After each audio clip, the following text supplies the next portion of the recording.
մեր անկախության առաջին օրից, մեր անկախությունների առաջին օրից մենք չգիտենք, թե ինչ է խաղաղությունը, մենք խաղաղություն երևույթի հետ չենք առնչվել երբեք, ընդհակառակը նույնիսկ մեր անկախությանը նախորդող շրջանում և նախընթաց շրջանում մեր հարաբերությունների առանցքային գործոնը և բնորոշիչը եղել է կոնֆլիկտը և ըստ էության Հայաստանը և Ադրբեջանը անկախություն ստացել են կոնֆլիկտի ֆոնին, կոնֆլիկտի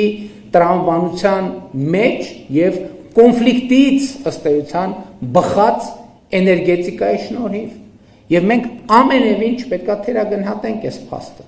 և ուզում եմ ընդգծել նաև, որ ավելի քան 30 տարվա կոնֆլիկտը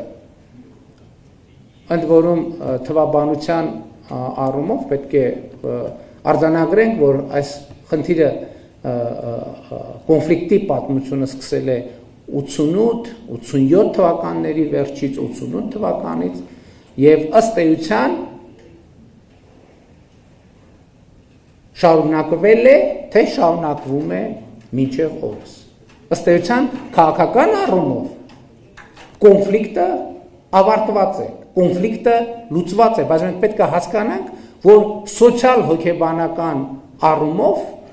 և 30 և ավելի տարվա սոցիալ հոգեբանությունը մի երևույթ չէ, որ ուղղակի կարելի է անջատիչը անջատելով և արգելակները քաշելով կանգնեցնել։ Եվ հետևաբար